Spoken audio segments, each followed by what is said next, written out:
Hello, today we will guide you through how to create a profit and loss statement in Google Sheets. To begin, open a new untitled spreadsheet in Google Sheets.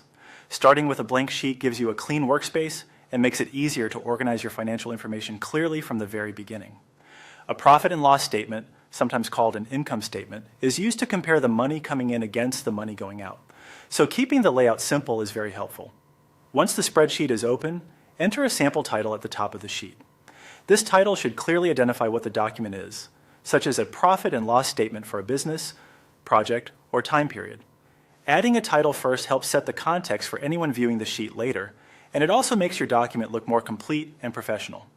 If you want, you can place the title in the top row so it stands out and is easy to find right away.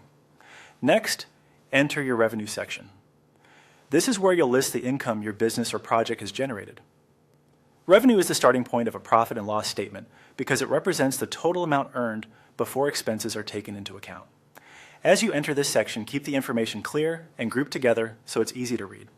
Consistent labeling will make the sheet easier to understand, especially if you plan to update it regularly. After that, enter your expenses. In this section, add the costs associated with running the business or project. Expenses may include items like rent, supplies, software, marketing, or other operational costs.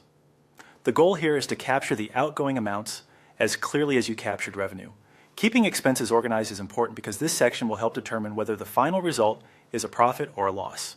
From there, follow the on-screen procedure shown in Google Sheets to complete the statement. This part may involve arranging the data, entering formulas, or formatting the sheet so that totals and final amounts are easy to review. As you work through it, take a moment to double-check each entry for accuracy. Even a small mistake in a number or formula can affect the final result.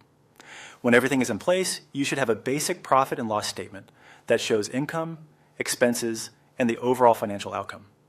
This kind of spreadsheet is useful for tracking performance over time and making informed decisions based on your numbers. That's it for this guide on how to create a profit and loss statement in Google Sheets.